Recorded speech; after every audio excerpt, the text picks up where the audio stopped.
you get plenty of coverage of Oklahoma State football.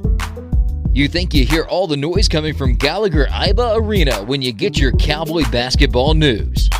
But you don't. You just don't get it, do you? You don't. And there's a couple of Jordans here to fix just that. This is the Cowgirl Coverage Podcast. This could be a podcast. Anyone with a computer can make one. And here are your hosts, Jordan Keene and Jordan Bishop.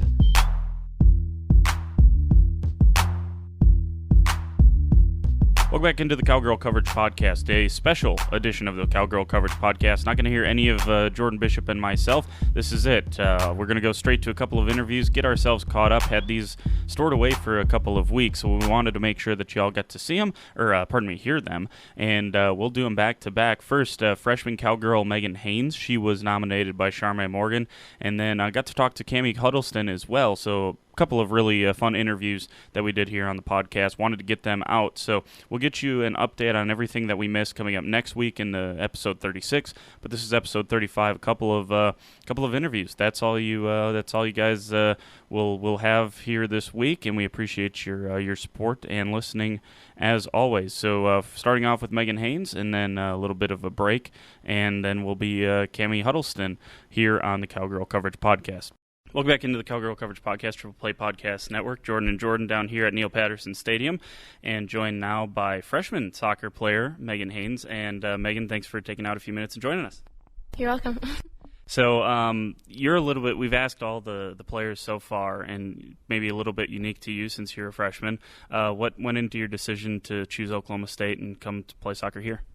Well, I'm from Tulsa, Oklahoma, so it's pretty close, only like an hour, 20 drive, so I'm really close with my family, and just like being able to go home and seeing them was a big deal. And I've just always grown up an OSU fan, so yeah. So you played high school at Jenks, right? That's where you went, and you scored 25 goals in your career, 24 assists. What's been the biggest transition from high school to college soccer? I think the biggest transition is the speed of play. You have to be a step faster. Just thinking off the ball and just always, being ready, and just, the speed of play, I would say, and just the girls are, bigger, faster, stronger, so. I think they have you listed under the wingbacks on the roster, and is there anyone, Charmaine, or anyone that you've kind of tried to learn from, or anyone that's taken you under their wing so far? Yeah, definitely Charmaine, Hannah Webb, Claire, all, them three are the main wing backs this year. So I've always, in the games, watching them, in film, not seeing me like on the film, but seeing them, I can learn from them and see, what they are doing good, what they could work on, and, just taking that in for myself. So. Did you play club soccer anywhere? Yeah. I played Tulsa Hurricane, ECNL, so. So how was it your first practice here at college? You played club soccer, you played with higher level athletes before, but the first practice, how much of an eye-opening event was it for you here?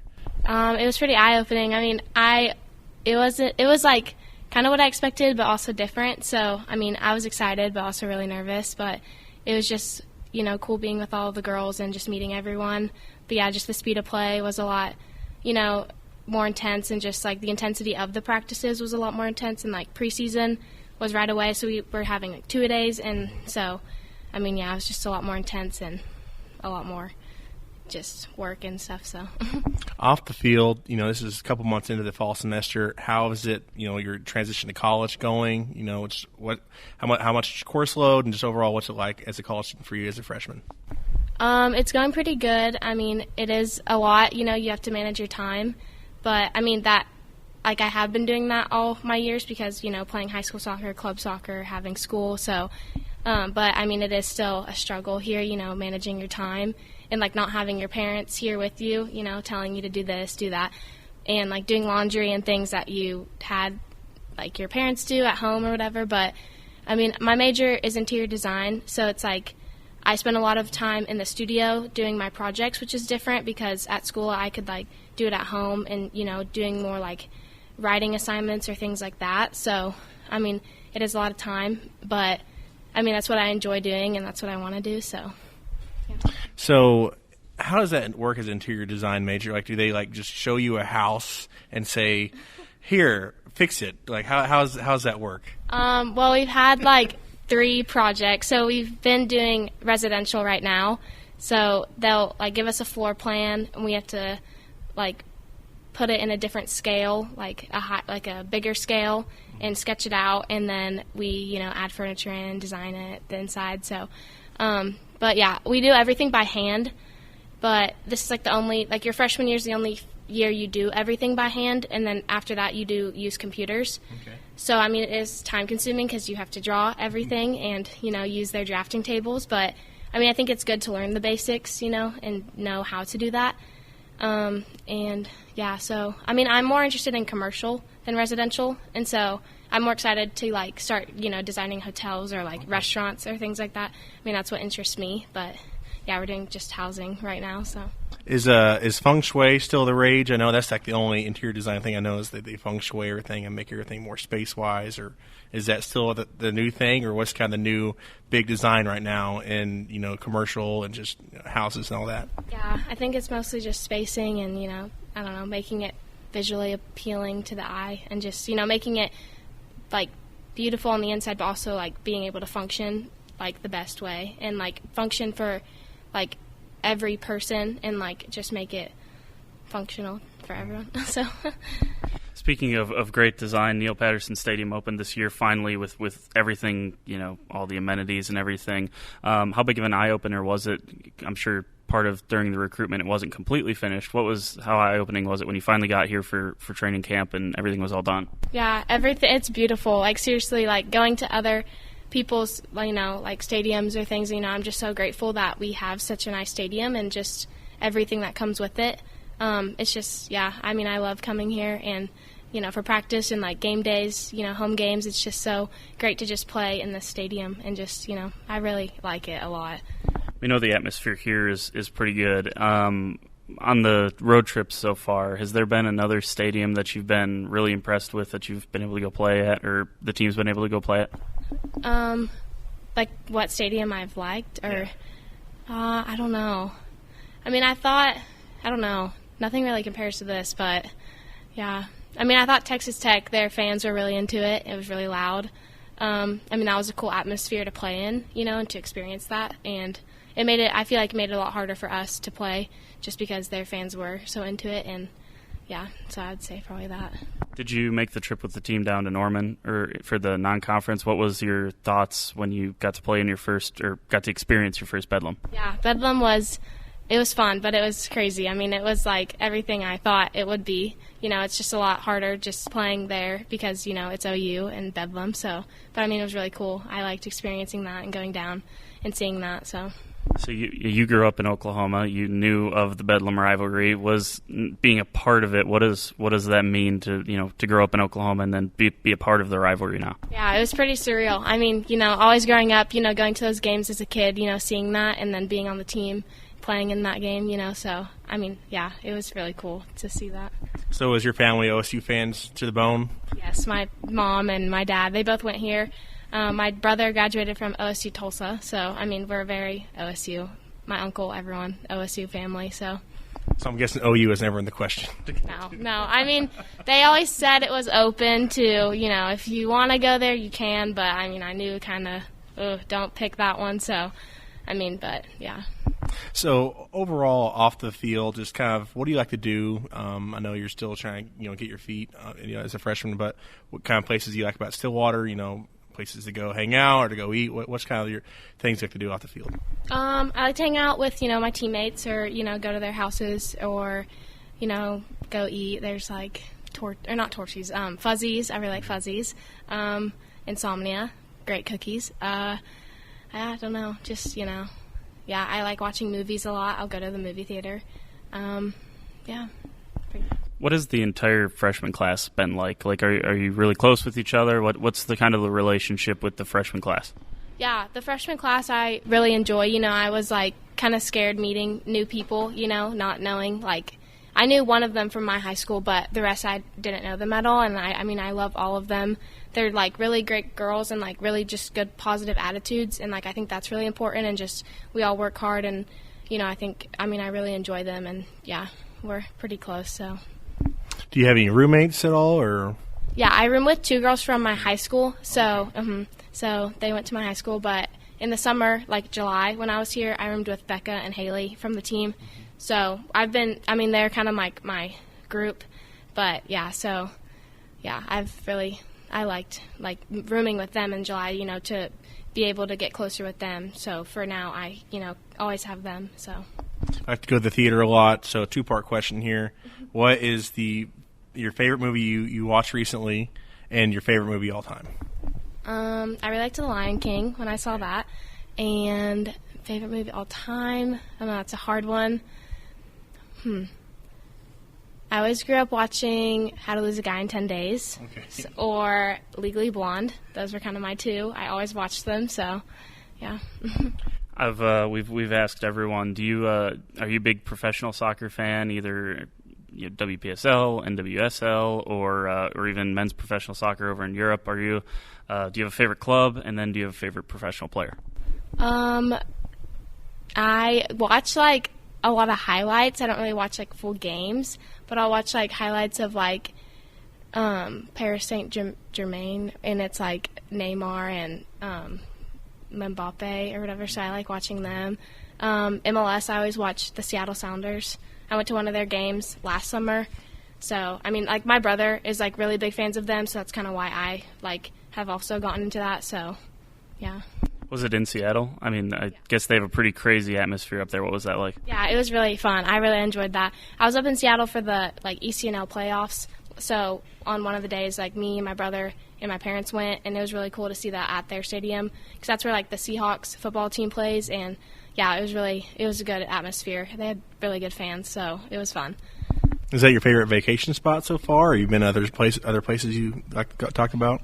Yeah, Seattle was really cool. A lot of times, me and my family would always go to Florida, and so that's always where we go every summer. So we haven't really been other places. So it was really cool going to Seattle, not being at a beach and being up there and exploring that, and also New York. I've been there, and that was really cool seeing that. So if you had to pick a coast, East Coast or West Coast, which is better?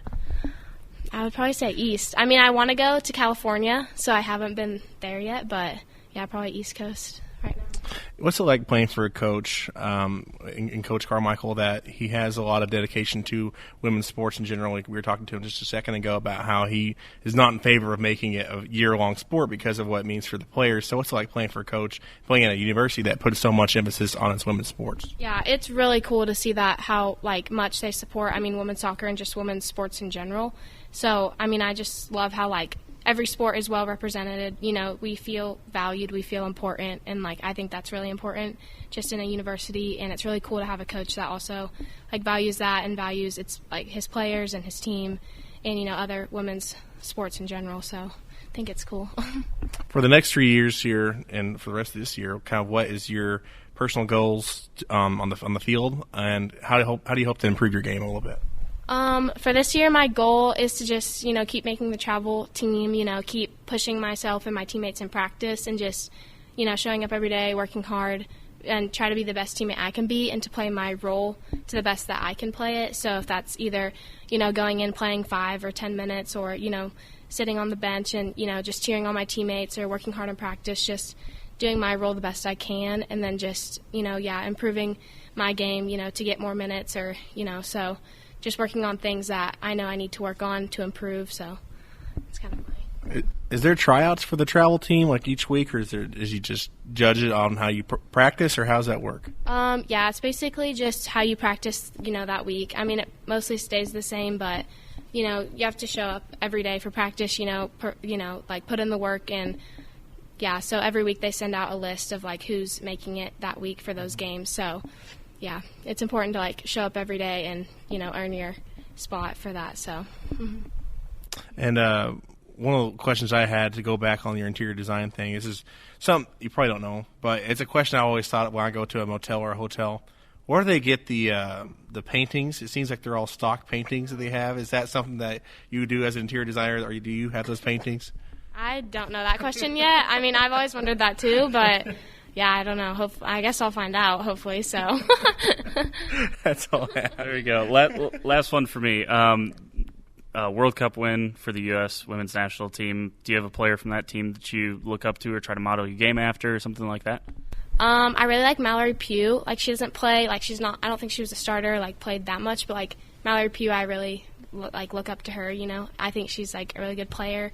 And, also Tobin Heath, really awesome player, so probably those two, I would say. And then last one, just being part of women's sports during what seems to be great growth for women's sports in general, what does that mean to you? It means a lot. I mean, it's really cool to be, you know, an athlete in a women's sport, you know, at a university, and just seeing the growth that, like, people are putting into it and seeing the importance that, you know, it has. And, you know, just seeing the growth of it is really cool. So, well, we appreciate you taking out a few minutes, and good luck the rest of the season. Thank you. There you go. Jordan and Jordan will finish things up right after this. Welcome back into the Cowgirl Coverage Podcast, Triple Play Podcast Network. Jordan and Jordan with you down at Neil Patterson Stadium, as we have been for the past couple of weeks. And now joined by Camy Huddleston, a midfielder, and thanks for taking out a few minutes. No problem. So first of all, we've been asking pretty much everyone that comes on if you can take it back to kind of the recruiting aspect and what drew you to Oklahoma State. Wow, okay. So recruiting, that was back in my freshman year of high school. Wasn't really sure if I wanted to play college soccer. I was just kind of like, that's what all my friends were doing. I mean, everyone on my team, you know, were deciding to go to college. I was like, okay. So, you know, I sent out a couple emails, whatever, and then Colin Justin went to my game, contacted my coach. I went on a couple visits to other colleges, went here, and man, I went with my little sister, and she's like my best friend. And they were just making jokes with her. They were making jokes with my dad. And it was just so, like, lighthearted, and it was a serious topic and everything, but they were just so nice to me, and they were just so welcoming, and everybody I met on, like, just going through campus and stuff said, are y'all late? Or, like, are y'all late? Are y'all looking for something? Because we looked lost. We were just looking for the campus and stuff. They're like, hey, like, do y'all need help? Like, are you lost? Like, and it was just crazy how much of, like, a community it was. And I'm from kind of a small town, and so that was, like, the atmosphere at my small town, and people would ask you, are you lost? Like, how are y'all? And people just make a conversation with us. And so it was a community that really, like, drew us here and made me like, okay, I'm going to move this up a couple steps. And then Colin and Justin and Karen and all of them, and then, you know, Todd and Mal, just talking with them, they just made it seem so, like, they were just so friendly and personable that I was just like, this is already like home. So when you look at Neil Patterson's, was this in the, like, a recruiting tool kind of? I mean, obviously when recruits hear about it, they're like, well, is it going to be there when I'm still there? You're still playing, and you got the new stadium, all the amenities now. What's that like? We come in here every day, and we just, like, look around, and we're like, wow, we are so lucky. Because it's crazy how I cannot imagine going back to my freshman year, being in the dorm over there, and we all, like, smushed in. Like, I was a freshman, so I was holding my feet, like, my knees to my chest, and man, and Marlo, she was just like, Camy, you can spread out, it's fine. And I was like, I know, but I just don't want to mess with anybody, and I was just, like, trying to stay in my own little corner, and I was just like, don't make anybody mad. But it's just crazy how much, like, it's evolved. Whenever I was a freshman in high school, they told me about the stadium. They're like, yeah, we're trying to get this going, and it should be ready by 2017, like my freshman year. And I was like, no way. And I was like, okay, cool. And then I went on my visit in 2016, my official visit where you sign everything. And I was like, where's the stadium? I was like, well, we actually haven't broke ground yet. And I was like, okay. And then 2 years later, we finally get to move in, and man, I'm just so, like, it's breathtaking, all the different little things. And, like, on NCAA they have the story, and so other teams can take over it, and we took it over, and I've been looking at it since then, and our facilities, like, blow everybody out of the water, because all of this is just for soccer. Everyone, like, shares things. It's amazing. We're so blessed. You're from a small town by Fort Worth, you know, just overall, what is this? Obviously it's one of the best in the country, this stadium, but kind of what facilities did you have growing up playing soccer? Was it at the football stadium, or, like, how overall was that in small town Texas? Yeah, a lot of times when I was just practicing on my own, I was in my backyard just kicking the ball, and I grew up in a small town, but then every, like, weekend I would go to our ranch in, like, East Texas. So, man, I was kicking balls against, like, this sounds so country, but against, like, hay bales and things like that. And I was in a middle field. My dad would get the tractor and just completely, like, he would plow a little bit, so that way it wasn't as, like, rough, and I wouldn't have as many grass burrs and stuff like that. I would just kick the ball up in there and trap it while my dad was baling hay and stuff. And so, I mean, compared to, like, the facilities now, the ground, you know, you walk and you don't roll your ankle. There's no holes in the ground, you know, and, like, our field people literally make the field so nice. And I mean, even our field is so much better than like other Big 12 teams, just because we played at like West Virginia and their field was it was like so many bumps, and other fields are like slanted, and this one just our field at Neil Patterson is amazing. So I like small town. I had to go on like turf, high school fields when that was available. We had to sneak on the field because it said for school use only, and so it's just amazing. We're so lucky. How big of an advantage do you think it gives you that you had that type of different, I guess, soccer playing, playing gopher holes and armadillos running around? I don't know. But just that you played that on all those terrains, you played in a less ideal environment, how overall that helped you get here where, the field's actually smooth and everything, but you have learned how to play in tougher environments?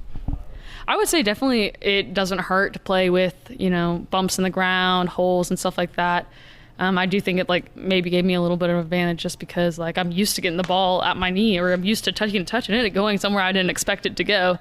And so, yeah, I think it helps some, but then also it could, on the other end, it could hurt me a little bit because sometimes I'm passing the ball like expecting it to go that way when it hits a bump instead of it's going straight. I'm like, oh, and they're like, why'd you take 2 steps to the right? I was like, I was just taking it, And so, yeah, it helps and hurts, both ways. I mean, the amount of sprained ankles I have from that field, I don't know. When you played club and grew up and all of that stuff, are there players that you compete against now in the Big 12? Yes, like every team that we play, except for West Virginia, but that makes sense. At West Virginia, Iowa State, mostly those are the only 2 teams when I go there, I know someone on there. And so like OU, like I've known about Dow forever. There's a couple of girls who don't play on OU that I played with, but just because that's our next game. But yeah, every team that we play, they're either like, I know about them because they were in my club from a year older than me, or that just you kind of know about them just because a lot of people from like Big 12 schools are from like the Dallas area. So, what was the biggest transition from club to college soccer? College soccer is so much like faster, and it's so much more cutthroat, and it's more of like every practice you go to in college soccer is you're going 120%, 120 miles per hour. There's no breaks. You're going straight into tackles. Like there's no rest. And club, it was more of like, hey, this is practice. You know what I'm saying? And so I prefer it to go 120 miles per hour, but it definitely was my 120 miles per hour was different than what it was here. And so it's definitely 100% a step up. But the coaches like really try, and the captains really try to help you make that transition. So. You're from a big family. Are you all athletic, or is it just you, or just how overall does the dynamic work at home? I have like 6 siblings, and 3 of them are a lot older. 2 of like my a lot older ones were really, really athletic. Like set state records and stuff like that. And like my sister did, but she went to law school. She didn't want to do athletics. She's like, no, this is not happening. And then my like next 3 sisters, my little sister is pretty athletic, but my older 2 are more of like into the books and stuff like that. So how would you describe yourself? I know you're athletic here, but what do you like to do? Do you like to do any book work, or do you have law school, or what's your dream academically? Well, currently you caught me in a good time. I'm studying for the MCAT right now because I'm trying to study. So I'm trying to go to medical school. That's my overall plan. So I plan to take the MCAT in January, and so that's what I was studying over there while we're waiting. So that's the plan. Medical school, I'm biochemistry and molecular biology major, and so sometimes it makes it difficult. But on the plane rides and stuff, I'm studying. Better than I. That's what I started at, and I didn't last long. So props to that. If you had to guess, how many hours have you spent on the MCAT studying so far, and how many do you think you have in your future before you take it? Honestly, I couldn't put into numbers. I have not had a break from MCAT studying since, but even before school started, because in the summer every day I was going through a chapter of a book and stuff like that. And so I've gone through all the books, and so all I have left is I'm going to take a practice exam actually this weekend, because this weekend we only have 1 game, and so we get 1 day off. So I'm going to try to take an MCAT practice test. They're 7.5 hours long. So wish me luck. That was going to be my next question. That sounds awful, but is that how long like the regular 7.5? So nightmare. Anyways, is there a specific field in medicine that you want to try to do? Like, is it still revolve around sports or something like that? Honestly, I've shadowed a bunch of doctors over the summer stuff. That's what I've been doing. Is go, at like 4:30 and go shadow some doctors and then come home and study and shadow and study and shadow and study. And like, honestly, when I first decided I want to be a doctor, I was like, okay, I really want to do sports medicine. I want to do like orthopedics. Like that'd be so cool, because I've had a couple surgeries and I'm like, that'd be so cool. And then I shadowed some of them and I was like, oh my God, this is so boring. It's the same thing over and over and over and over again. And it's like, okay. So then I like started shadowing other things. And like, first of all, I just want to get there, but I do really like pediatrics, or I really like OBGYN, stuff like that. Even like a general practitioner. I just really love like family medicine, where I can like see like kids and see their families and stuff like that. I really enjoy that. What surgeries have you had? You mentioned. I've had ACL reconstruction, labrum repair in my shoulder, and then a meniscus repair in my knee. Which one was the most hard to repair or to rehab? Because I know ACL is generally the one, but I know some people have had labrum and they said that's kind of one that takes forever as well. Kind of not the most popular one, but which one of those was the hardest to kind of rehab? Right. The surgery that hurt the most was my shoulder. By far, I would have 2 more knee surgeries than ever having another shoulder. The shoulder was the worst pain I've ever been in my entire life. And I mean like 100% the worst pain. I've broken a lot of things. I've had a lot of, bad collisions and stuff like that, but no, shoulders were definitely the worst. Recovery wise, my ACL was just a long recovery, because I had a meniscus tear in there and they didn't fix it. And so like I was still having pain when I was coming back. And so that's why like 2 years later I went back and they repaired the meniscus, because they thought it was going to heal on its own. So like that recovery was a little different, and it was so long. It was, I played before I was cleared, but you're supposed to wait till 8 months till you're cleared and stuff like that. And like I played like 6.5, so that also elongated my like problems and stuff like that. And shoulder, you had to wait 4 months or 3 months before you could start running again, or it was 4 months till you could start running again. So that was like, I felt so like I just want to start doing something. And so they both pose their own challenges. My meniscus one was the best one. Like that one was like, okay, cool. I was walking within like 3 days of surgery. I was like, it was great. But the other two, they both pose their own like challenges and stuff like that. How overall have you seen your play kind of change, after having those surgeries? That you still play physical, but however have you seen yourself change from before then to now? I would say before my surgeries, I would say I was maybe quicker. Now I have to definitely utilize my like body more, because if they're on the ground, they can't get to the ball before you, So that's kind of been my play style. Just knock them down, hope they can't get up faster than I can run. So are you one of the ones that knocked JC Jones down in practice? She falls over a lot in the games. Is that did she learn that from you in practice, or what? I say JC has her own skills in that aspect.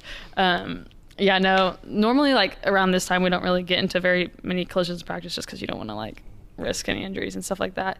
But yeah, hey, if me and JC get in a tussle, we get in a tussle. Outside, now it sounds like you're pretty booked when it comes to studying MCAT, soccer. Outside of that, is there something you enjoy doing, just like a hobby outside of all that stuff, or do you even have time to do anything?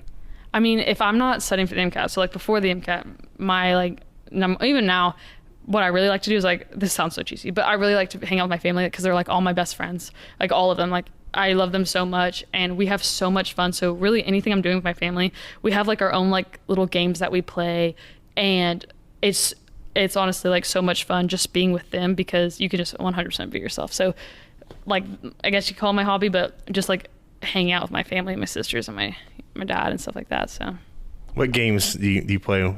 Okay, ignore the name. One is called Panda Slayer. And so basically we made it when we were little, but we would have like really bad ice days. And so we wouldn't have to go to school. And so it was like complete sheet of ice all over our yard and stuff. And we would dig out a hole of like, and put it about the size of a ball. And one of us would punt the ball out, and we would sprint like on the ice, and we'd be falling and stuff. Whoever got the ball first. And then your goal was to put the ball in the hole. So like you would grab the ball as fast as you like, and you're trying to like juke them out and go back to the hole. So you start at the hole, you punt it out, and you go race to the ball, and you get it and you try to put it in the hole. And you can tackle each other. There's no rules beyond that. You can tackle them as much as you want. You can throw them down. You can throw things at them. You can throw ice at them. Like literally that was a fun one. Tackle baseball, where it's basically baseball, but you can tackle the runner. And you basically play all the rules of baseball, except if the runner's running towards a base, the other team can tackle them and pin them down and and you don't have to run in a straight line. So you can get the bases and you don't have to hit them in the same order. As long as you can touch all the bases, you're okay, but you have to get back to home. That was one. We play a lot of capture the flag. Like, we've gone to the emergency room like 3 or 4 times to capture the flag. My family's very competitive. Easter egg hunts are a huge game for us. Like, it's very competitive. Like, we put camo on and we're out looking for their aces. And last year, my sister got pushed in the pool in the middle, during Easter, and she was freezing, but there was an egg in the bottom of the pool we didn't see. And it was filled with rocks and stuff. And so my dad and my mom, we go all out for that stuff. It was a lot of fun. So that does sound like a lot of fun. I think that's all I got. Okay. One last one we've asked a lot, or I've asked a lot of them. Do you follow like European soccer, stuff like that? And then whether it's one of those teams, U.S. Women's National Team, do you have a favorite player? Honestly, this sounds so bad, but recently, no, I haven't really had any time to watch European soccer or, WPSL or really anything. I've honestly not been able to follow in, honestly. And then on my favorite soccer player, I really did like Abby Wambach, but she doesn't play more, so I'm just still trying to find another one that I like as much. That still counts. Well, we appreciate you taking out some time. Good luck with the MCAT, and best of luck with all of that. Thank you so much. There you go. Jordan and Jordan will finish things up right after this. There you go. Just 2 interviews back to back, a couple of soccer interviews, and we'll tell you about their chances to win a Big 12 championship on the next episode, episode 36. That'll be coming up next week here on the Cowgirl Coverage Podcast.